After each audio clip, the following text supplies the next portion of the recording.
ಮನೋವಿಹಾರಿಣಿ.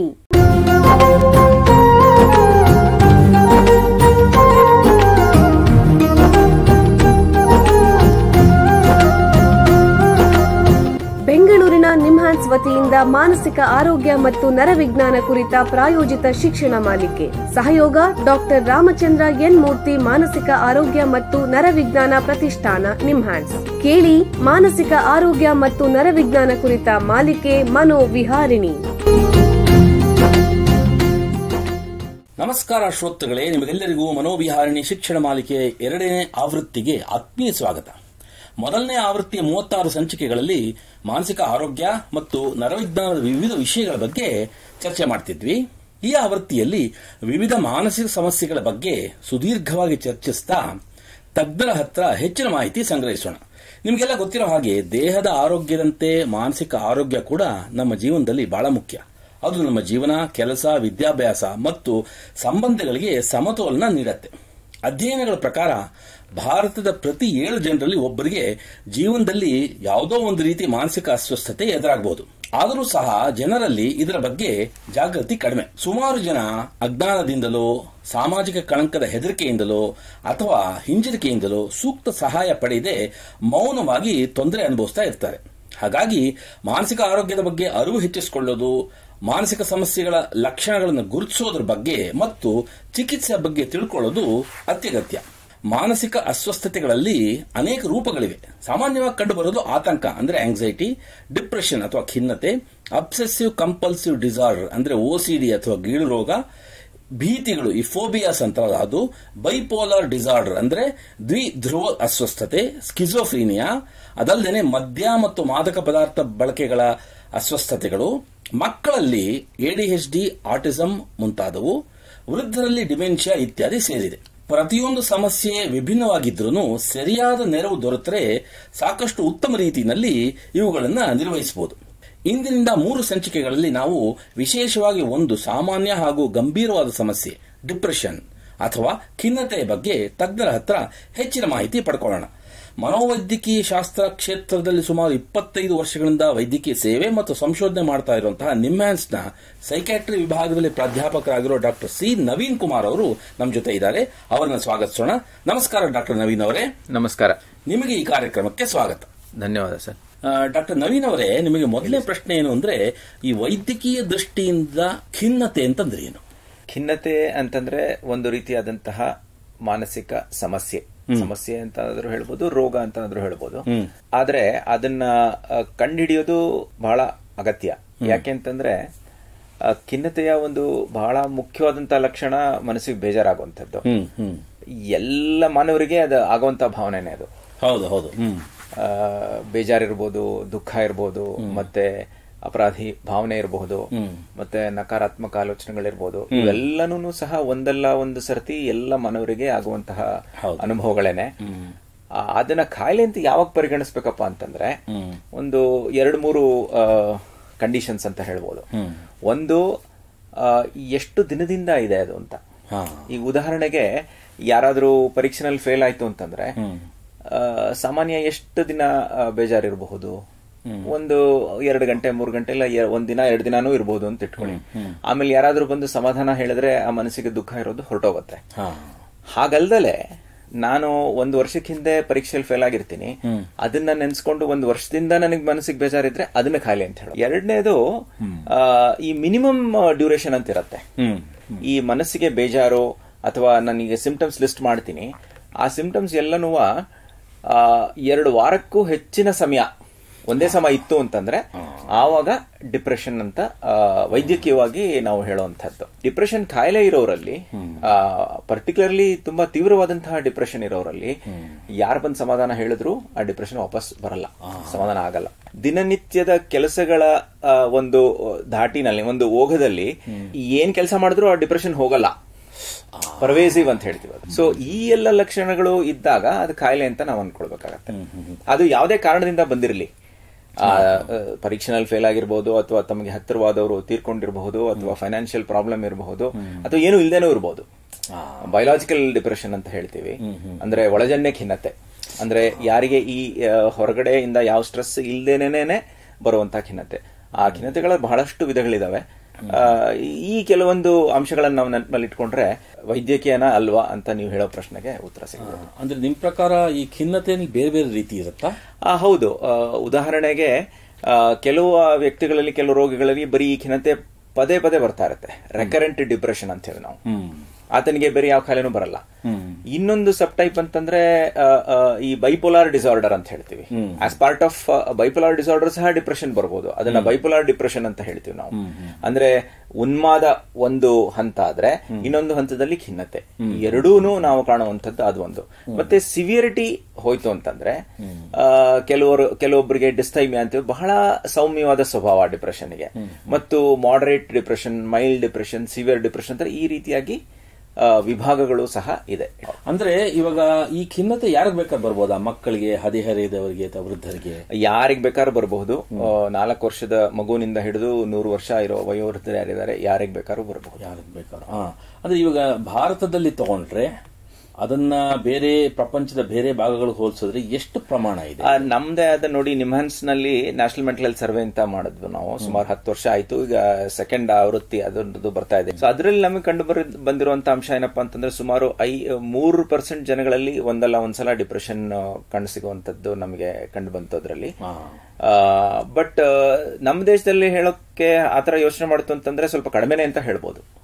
ಬೇರೆ ದೇಶಗಳಲ್ಲಿ ಹೋಲಿಸ್ಕೊಂಡ್ರೆ, ಪರ್ಟಿಕ್ಯುಲರ್ಲಿ ಮುಂದುವರೆದ ರಾಷ್ಟ್ರಗಳು ನಾವೇನ್ ಹೇಳ್ತೀವಿ, ಅವುಗಳಿಗೆ ಹೋಲಿಸ್ಕೊಂಡ್ರೆ ನಮ್ಮಲ್ಲಿ ಡಿಪ್ರೆಷನ್ ಪ್ರಿವಿಲೆನ್ಸ್, ಪ್ರಚಲಿತತೆ ಕಡಿಮೆ. ಮತ್ತೆ ಪುರುಷರು ಮತ್ತು ಮಹಿಳೆಯರ ಮಧ್ಯೆ ಏನು ವ್ಯತ್ಯಾಸ? ಇಬ್ಬರಿಗೂ ಬರಬಹುದು, ಬಟ್ ಮಹಿಳೆಯರಲ್ಲಿ ಸ್ವಲ್ಪ ಜಾಸ್ತಿ. ಹೌದು. ಮತ್ತೆ ಗ್ರಾಮೀಣ ಮತ್ತು ನಗರ ಪ್ರದೇಶಗಳು ಅದು ಸಹ ನಮ್ಮ ನ್ಯಾಷನಲ್ ಮೆಂಟಲ್ ಹೆಲ್ತ್ ಸರ್ವೆನಲ್ಲಿ ನೋಡಿದ್ದೇವೆ. ನಗರ ಪ್ರದೇಶಗಳಲ್ಲಿ ಜಾಸ್ತಿ. ಬಹಳ ಉಪಯುಕ್ತ ಮಾಹಿತಿ ಇದು. ಈಗ ಒಂದು ಸಣ್ಣ ವಿರಾಮ ತಗೊಳ್ಳೋಣ, ನಂತರ ಖಿನ್ನತೆಯ ಬಗ್ಗೆ ಚರ್ಚೆನ ಮುಂದುವರಿಸೋಣ.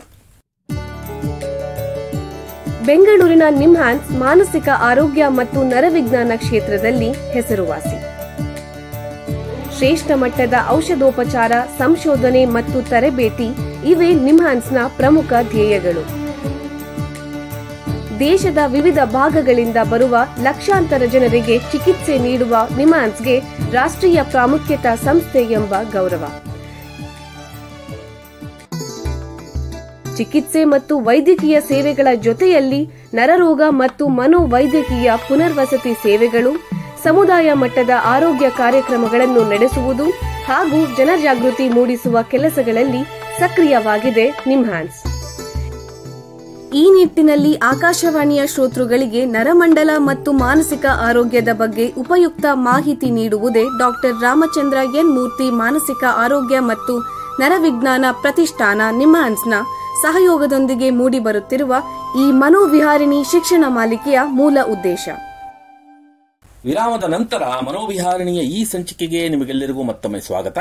ವಿರಾಮಕ್ಕೆ ಮುಂಚೆ ಡಿಪ್ರೆಷನ್ ಅಥವಾ ಖಿನ್ನತೆ ಬಗ್ಗೆ ನಿಮ್ಹಾನ್ಸ್ನ ತಜ್ಞರಾದ ಡಾಕ್ಟರ್ ನವೀನ್ ಅವರ ಹತ್ರ ಮಾತಾಡ್ತಾ ಇದ್ವಿ. ಈಗ ಈ ಚರ್ಚೆಯನ್ನು ಮುಂದುವರಿಸೋಣ. ಡಾಕ್ಟ್ರೇ, ಈ ಖಿನ್ನತೆಯ ಸಾಮಾನ್ಯ ಲಕ್ಷಣಗಳು ಮತ್ತು ಎಚ್ಚರಿಕೆ ಚಿಹ್ನೆಗಳು ಯಾವುದು, ದಯವಿಟ್ಟು ತಿಳಿಸಿ. ಒಂದು, ಪರ್ಸಿಸ್ಟೆಂಟ್ ಆಗಿ ಸ್ಯಾಡ್ನೆಸ್ ಇರೋದು, ಅಂದ್ರೆ ಒಂದೇ ಸಮ ಮನಸ್ಸಿಗೆ ಬೇಜಾರು, ದುಃಖ ಫೀಲ್ ಆಗುವಂತದ್ದು. ಎರಡನೇದು, ಅತಿಯಾದಂತಹ ಸುಸ್ತು ಭಾವನೆ. ಅಂದ್ರೆ ಈ ಖಿನ್ನತೆ ಶುರುವಾಗಕ್ಕಿಂತ ಮುಂಚೆ ಅರ್ಧ ಗಂಟೆಯಲ್ಲಿ ಮುಗಿಸ್ತಾ ಇದ್ದಿದ್ ಕೆಲಸ ಈಗ 1 ಗಂಟೆ 2 ಗಂಟೆ ಆದ್ರೂನು ಮುಗಿಸಕ್ಕಾಗಲ್ಲ. ಸಣ್ಣ ಸಣ್ಣ ಕೆಲಸ ಮಾಡಿದ್ರೆ ಬಹಳಷ್ಟು ಸುಸ್ತು ಬರುವಂತದ್ದು. ಮೂರನೇ ಅತಿ ಮುಖ್ಯವಾದ ಲಕ್ಷಣ ಏನಪ್ಪಾ ಅಂದ್ರೆ, ನಮಗೆ ಈ ಖಿನ್ನತೆ ಬರೋಕ್ಕಿಂತ ಮುಂಚೆ ಯಾವ ಯಾವ ಚಟುವಟಿಕೆಗಳಲ್ಲಿ ಆಸಕ್ತಿ ಇರ್ತಾ ಇತ್ತೋ ಅಂತ ಚಟುವಟಿಕೆಗಳಲ್ಲೂ ಸಹ ಆಸಕ್ತಿ ಕಡಿಮೆ ಆಗೋಗುವಂತದ್ದು. ಅದನ್ನ ಇಂಗ್ಲಿಷ್ ನಲ್ಲಿ ಅನ್ಹೆಡೋನಿಯಾ ಅಂತ ಕರಿತೀವಿ. ಸೊ ಈ 3 ಬಹಳ ಮುಖ್ಯವಾದಂತಹ ಚಿಹ್ನೆಗಳು. ಇದ್ರ ಜೊತೆಗೆ ಏಕಾಗ್ರತೆ ಶಕ್ತಿ ಕಡಿಮೆ ಆಗುವಂತದ್ದು, ಮತ್ತು ಕೆಲಸದಲ್ಲಿ ಪ್ರೊಡಕ್ಟಿವಿಟಿ ಅಂತ ಏನ್ ಹೇಳ್ತೀವಿ, ಉತ್ಪಾದಕತೆ, ಅದಕ್ಕೆ ಕಡಿಮೆ ಆಗುವಂತದ್ದು, ಮತ್ತು ನಿದ್ರೆನಲ್ಲಿ ಸಮಸ್ಯೆ ಉಂಟಾಗುವಂತದ್ದು. ನಿದ್ರೆ ಬರೋಕ್ ಸಮಸ್ಯೆ ಇರ್ಬೋದು, ಬಂದಂತ ನಿದ್ರೆ ಪದೇ ಪದೇ ಎಚ್ಚರ ಆಗುವಂತದ್ದು ಇರ್ಬೋದು, ಅಥವಾ ಬಹಳ ಬೇಗನೆ ಎಚ್ಚರ ಆಗುವಂತದ್ದು ಇರ್ಬೋದು. ಎಲ್ಲ ರೀತಿಯಾದಂತಹ ನಿದ್ರಾ ಸಮಸ್ಯೆಗಳು ನಾವು ಕಾಣಿಸ್ತೀವಿ. ಲೈಂಗಿಕ ಆಸಕ್ತಿ ಮತ್ತು ಚಟುವಟಿಕೆಗಳಲ್ಲಿ ಆಸಕ್ತಿ ಕಡಿಮೆ ಆಗುವಂತದ್ದು, ಅಪರಾಧಿ ಭಾವನೆಗಳು ಬರುವಂತದ್ದು. ನಾನು ಯಾವುದೋ ದೊಡ್ಡ ತಪ್ಪು ಮಾಡ್ಬಿಟ್ಟಿದ್ದೀನಿ, ಅದಕ್ಕೆ ನನಗೆ ಈ ತರ ಶಿಕ್ಷೆ ಆಗ್ತಾ ಇದೆ ಅಂತ ಗಿಲ್ಟ್ ಫೀಲಿಂಗ್ ಅಂತ ಏನ್ ಹೇಳ್ತೀವಿ, ಅದಿರುವಂತದ್ದು. ಹಸುವು ಕಡಿಮೆ ಆಗುವಂತದ್ದು, ತೂಕ ಕಡಿಮೆ ಆಗುವಂತದ್ದು, ಮತ್ತು ನಕಾರಾತ್ಮಕ ಆಲೋಚನೆಗಳು, ಅಂದ್ರೆ ಅಸಹಾಯಕತೆ, ನನಗೆ ಯಾರು ಸಹಾಯ ಮಾಡಕ್ಕಿಲ್ಲ, ಮತ್ತು ಫೀಲಿಂಗ್ ಆಫ್ ವರ್ತ್ಲೆಸ್ನೆಸ್ ಅಂತ ಹೇಳ್ತೀವಿ, ಅಂದ್ರೆ ನಾನು ಬದುಕಕ್ಕೆ ಲಾಯಕೇ ಇಲ್ಲ, ಈ ರೀತಿ ಆಲೋಚನೆಗಳು ಪದೇ ಪದೇ ಬರೋದು. ಹೋಪ್ಲೆಸ್ನೆಸ್ ಅಂದ್ರೆ ನಿರಾಶಾ ಭಾವನೆ. ಹೋಪ್ಲೆಸ್ನೆಸ್ ಯಾರಿಗಿರುತ್ತೆ ಅವರಿಗೆ ಬದುಕಿ ಹಾಕ್ಬೇಕು ಅಂತ ಆಲೋಚನೆ, ಸತ್ತು ಹೋದ್ರೆ ಒಳ್ಳೇದು. ಕೆಲವರಿಗೆ ಇನ್ನೂ ಮುಂದುವರೆದು ಆತ್ಮಹತ್ಯೆ ಮಾಡ್ಕೊಂಡ್ಬಿಟ್ರೆ ಹೇಗೆ, ಆತ್ಮಹತ್ಯೆ ಆಲೋಚನೆಗಳು, ಆತ್ಮಹತ್ಯೆ ಪ್ಲಾನಿಂಗ್, ಕೆಲವೊಂದ್ಸಲ ಆತ್ಮಹತ್ಯೆನೂ ಸಹ ನಾವು ನೋಡ್ತೀವಿ. ಇಷ್ಟೆಲ್ಲನೂ ಸಹ ಡಿಪ್ರೆಷನ್ ನ ಲಕ್ಷಣಗಳು ಅಂತ ಹೇಳ್ಬೋದು. ಅದರಲ್ಲಿ ರೆಡ್ ಸೈನ್ಸ್ ಅಥವಾ ವಾರ್ನಿಂಗ್ ಸೈನ್ಸ್ ಅಂತ ಏನ್ ಹೇಳ್ತೀವಿ, ತೂಕ ಬಹಳ ಕಡಿಮೆ ಆಗ್ತಾ ಇದೆ ಅಂತ. ಎರಡನೇದು ಆತ್ಮಹತ್ಯೆ ಆಲೋಚನೆಗಳು ಮತ್ತು ಡಿಪ್ರೆಷನ್ ನಿಂದ ದೈಹಿಕವಾಗಿ ಸಮಸ್ಯೆಗಳು ಬರುವಂತದ್ದು. ಮತ್ತು 2 ಗಂಟೆಗಳಿಗೂ ಮುಂಚೆನೆ ನಮ್ಗೆ ಎಚ್ಚರ ಆಗ್ಬಿಡೋದು. ರಾತ್ರಿ ಮಲಗಿ ನಾವು ಸಾಮಾನ್ಯಕ್ಕೆ ಎಷ್ಟು ಹೊತ್ತಿಗೆ ಎಚ್ಚರ ಆಗ್ತಾ ಇತ್ತು ಅದಕ್ಕಿಂತ 2 ಗಂಟೆ ಮುಂಚೆನೆ. ಸೊ ಈ ಒಂದಷ್ಟನ್ನ ನಾವು ವಾರ್ನಿಂಗ್ ಸೈನ್ಸ್ ಅಂತ ಕರಿಬಹುದು. ಇದರಲ್ಲಿ ಸುಮಾರು ಒಂದು 5-6 ಚಿಹ್ನೆಗಳಿದ್ರೂ ಸಹ ನಾವು ಡಿಪ್ರೆಷನ್ ಇದೆ ಅಂತಾನೆ ನಾವು ಲೆಕ್ಕಕ್ಕೆ ತಗೊಳ್ಳೋದು. ಈ ಖಿನ್ನತೆ ಆಗಕ್ಕೆ ಮುಖ್ಯ ಕಾರಣಗಳೇನು? ಅಂದ್ರೆ ನಮ್ಮ ಮೆದುಳುಗಳೇನೇ ಏನೋ ಸಮಸ್ಯೆ ಇದೆಯಾ, ಅಥವಾ ಮಾನಸಿಕ ಒಂದು ವೇದನೆಯಿಂದನ, ಅಥವಾ ಸಾಮಾಜಿಕ ಸಮಸ್ಯೆಗಳ, ಯಾವ ಕಾರಣಗಳಿಂದ ಈ ರೀತಿ ಆಗುತ್ತೆ? ಮನೋದೈಹಿಕ ಮತ್ತು ಸಾಮಾಜಿಕ ಈ 3 ಕಾರಣಗಳು ಒಟ್ಟಿಗೆ ಕೂಡಿ ಬರುವಂತಹ ಒಂದು ಕಾಯಿಲೆ. ಈಗ ನಮ್ಮ ದೇಹದೊಳಗಡೆ ಏನಪ್ಪಾ ತೊಂದರೆ ಇರುತ್ತೆ ಅಂತಂದ್ರೆ ಆನುವಂಶಿಕತೆ ಅಂತ ಹೇಳ್ಬೋದು. ಅಂದ್ರೆ ನಮ್ಮ ತಂದೆ ತಾಯಿಗಳಿಗೋ ಅಥವಾ ಇನ್ಯಾರಿಗೋ ನಮ್ಮ ವಂಶಾವಳಿನಲ್ಲಿ ಈ ಖಿನ್ನತೆ ಕಾಯಿಲೆ ಇದ್ರೆ ನಮಗೆ ಬರೋ ಸಾಧ್ಯತೆ ಹೆಚ್ಚು. ಸುಮಾರು 40% ಸಾಧ್ಯತೆ ಇದೆ. ಬಟ್ ಇನ್ನು 60% ಏನಿದೆ ಅದು ಮನೋಸಾಮಾಜಿಕ ಕಾರಣಗಳಿಂದ ಬರುವಂತದ್ದು. ಅಂದ್ರೆ it is A combination of vulnerability and stress, ಎರಡು ಸೇರಿ ಆಗುವಂಥದ್ದು. ಸೇರಿ ಆದಾಗ ನಮ್ಮ ಮೆದುಳಿನಲ್ಲಿ ಯಾವ ರೀತಿ ಬದಲಾವಣೆ ಇರುತ್ತೆ ಅಂತ ನಾವು ಯೋಚನೆ ಮಾಡಿದಾಗ, ನೀವು ನ್ಯೂರೋ ಕೆಮಿಕಲ್ಸ್ ಅಂತ ಕೇಳಿರ್ಬೋದು. ಬಹಳ ಸಾಮಾನ್ಯವಾಗಿ ಈಗಂತೂ ಎಲ್ಲರಿಗೂ ಗೊತ್ತದು. ಈಗ 3 ರೀತಿಯಾದಂತಹ ಕೆಮಿಕಲ್ಸ್ ಬಗ್ಗೆ ನಾವು ಮಾತಾಡಬಹುದು. ಒಂದು ಸೆರೋಟೋನಿನ್, ಅದನ್ನ ಹ್ಯಾಪಿ ಹಾರ್ಮೋನ್ ಅಂತ ಸಹ ಹೇಳ್ತಾರೆ. ಅದು ಅಥವಾ ಅಡ್ರಿನಾಲಿನ್ ಅಥವಾ ಡೋಪಮಿನ್, ಈ ರೀತಿಯಾದಂತಹ ಈ ಸಂವಹನದ ಏನ್ ಹೇಳೋದು ರಾಸಾಯನಿಕಗಳು, ಅದರಲ್ಲಿ ಅದರ ಒಂದು ಫಂಕ್ಷನಿಂಗ್ ಅಲ್ಲಿ ಏರುಪೇರಾಗುವಂಥದ್ದು. ಅಂದ್ರೆ ಮಿದುಳು ಒಳಗಡೆ ಆಗುವಂತ ಸಮಸ್ಯೆಗಳು. ಹೌದು. ಮತ್ತೆ ಈ ದೈಹಿಕ ಮತ್ತು ಮಾನಸಿಕ ಕಾರಣಗಳು ಅಂತ ಹೇಳಿದ್ರಲ್ಲ, ಸಾಮಾಜಿಕ, ಅದು ಹೇಗೆ? ಈಗ ನೋಡಿ, ದೈಹಿಕ ಕಾಯಿಲೆಗಳಂತಂದ್ರೆ ಕ್ರಾನಿಕ್ ಡಿಸೀಸಸ್ ಬಹಳ ಕಾಮನ್ ಆಗಿ ಡಯಾಬಿಟಿಸ್ ಇರಬಹುದು, ಕ್ಯಾನ್ಸರ್ ಇರಬಹುದು. ಪರ್ಟಿಕ್ಯುಲರ್ಲಿ ಅದಕ್ಕೆ ಕ್ಯೂರ್ ಇಲ್ಲದೆ ಇರುವಂತದ್ದು ಅಥವಾ ಕಷ್ಟಕರವಾದಂತಹ ಕ್ಯಾನ್ಸರ್ ಹೋಗೋದೇ ಇಲ್ಲ, ಮತ್ತೆ ಬರುವಂತದ್ದು, ಅಥವಾ ಹಾರ್ಟ್ ಡಿಸೀಸಸ್, ಲಂಗ್ ಡಿಸೀಸಸ್, ಇವೆಲ್ಲ ತೀವ್ರ ಕಾಲದಲ್ಲಿ ಅಂದ್ರೆ ತುಂಬಾ ದಿನ ಅವರು ಅನುಭವ ಪಟ್ಟಾಗ ಅದರಿಂದ ಅದು ಒಂದು ರೀತಿಯಾದಂತಹ ಒತ್ತಡನೆ ತಾನೆ ಮನಸ್ಸಿನ ಮೇಲೆ ಆಗುವಂಥದ್ದು.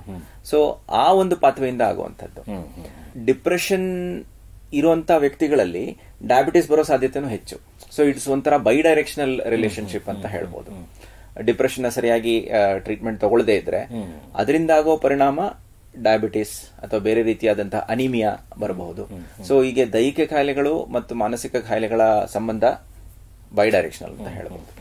ಮಾದಕ ವಸ್ತುಗಳ ಸೇವನೆ ಅಥವಾ ಚಟ ಅಥವಾ ಆಲ್ಕೋಹಾಲ್ ಯೂಸ್ ಡಿಸಾರ್ಡರ್ಸ್ ಇರಬಹುದು, ಅಥವಾ ಬೇರೆ ರೀತಿಯಾದಂತಹ ಮಾದಕ ವಸ್ತುಗಳಿರಬಹುದು, ಅದರ ಸೇವನೆಯಿಂದ ಡಿಪ್ರೆಷನ್ ಬರುವಂತ ಸಾಧ್ಯತೆ ಹೆಚ್ಚು. ಬಹಳ ಉಪಯುಕ್ತ ಮಾಹಿತಿ ನೀಡಿದಿರಾ. ನೋಡಿ, ನಿಮ್ಮ ಹತ್ರ ಮಾತಾಡ್ತಾ ಕಾಲ ಕಳೆದಿದ್ದೇ ಗೊತ್ತಾಗ್ಲಿಲ್ಲ. ಇಲ್ಲಿಗೆ ಸಂಚಿಕೆ ಮುಗಿಸುವಂತ ಸಮಯ ಆಗ್ತಾ ಇದೆ. ಡಾಕ್ಟರ್ ನವೀನ್ ಅವರೇ, ಎಲ್ಲ ಕೇಳುಗರಿಗೆ ಖಿನ್ನತೆ ಅಥವಾ ಡಿಪ್ರೆಷನ್ ಬಗ್ಗೆ ಉಪಯುಕ್ತ ಮಾಹಿತಿ ನೀಡಿದಿರಾ. ನಿಮಗೆ ಎಲ್ಲರ ಪರವಾಗಿ ಧನ್ಯವಾದಗಳು. ಶ್ರೋತೃಗಳೇ, ಮಾನಸಿಕ ಆರೋಗ್ಯ ಮತ್ತು ನರವಿಜ್ಞಾನ, ಅದರಲ್ಲೂ ಖಿನ್ನತೆಯ ಬಗ್ಗೆ ಇನ್ನೂ ಹೆಚ್ಚಿನ ಮಾಹಿತಿಯೊಂದಿಗೆ ಮನೋವಿಹಾರಣೆಯ ಮುಂದಿನ ಸಂಚಿಕೆಯಲ್ಲಿ ಭೇಟಿಯಾಗೋಣ. ನಮಸ್ಕಾರ. ನಮಸ್ಕಾರ. ಇಲ್ಲಿಯವರೆಗೆ ಬೆಂಗಳೂರಿನ ನಿಮ್ಹಾನ್ಸ್ ವತಿಯಿಂದ ಮಾನಸಿಕ ಆರೋಗ್ಯ ಮತ್ತು ನರವಿಜ್ಞಾನ ಕುರಿತ ಪ್ರಾಯೋಜಿತ ಶಿಕ್ಷಣ ಮಾಲಿಕೆ ಮನೋವಿಹಾರಿಣಿ ಕೇಳಿದಿರಿ. ಸಹಯೋಗ ಡಾಕ್ಟರ್ ರಾಮಚಂದ್ರ ಎನ್ ಮೂರ್ತಿ, ಮಾನಸಿಕ ಆರೋಗ್ಯ ಮತ್ತು ನರವಿಜ್ಞಾನ ಪ್ರತಿಷ್ಠಾನ, ನಿಮ್ಹಾನ್ಸ್. ನೆರವು ಡಾಕ್ಟರ್ ಕೆಎಸ್ ಮೀನಾ, ನಿಮ್ಹಾನ್ಸ್. ಮಾನಸಿಕ ಆರೋಗ್ಯ ಶಿಕ್ಷಣ ವಿಭಾಗ, ನಿಮ್ಹಾನ್ಸ್. ಹಾಗೂ ನಿವೇದಿತಾ ಬಿಎಸ್, ನಿಮ್ಹಾನ್ಸ್. ಸಂಗೀತ ಸಂಯೋಜನೆ ಕೆ ಕಲ್ಯಾಣ್. ಪರಿಕಲ್ಪನೆ, ನಿರೂಪಣೆ ಮತ್ತು ನಿರ್ಮಾಣ ಡಾಕ್ಟರ್ ಎಂಎಂ ಶ್ರೀನಿವಾಸ್ ಭರತ್, ನಿಮ್ಹಾನ್ಸ್. ನಿಮ್ಮ ಸಂದೇಶಗಳನ್ನು ಕಳಿಸಬೇಕಾದ ದೂರವಾಣಿ ಸಂಖ್ಯೆ 7891105524 7899105524. ವಾಟ್ಸ್ಆಪ್ ಸಂದೇಶಗಳು ಮಾತ್ರ. ಈ ಕಾರ್ಯಕ್ರಮದ ಮುಂದಿನ ಸಂಚಿಕೆ ಮುಂದಿನ ವಾರ ಇದೇ ಸಮಯಕ್ಕೆ ಮನೋವಿಹಾರಿಣಿ ಮಾಲಿಕೆಯಲ್ಲಿ.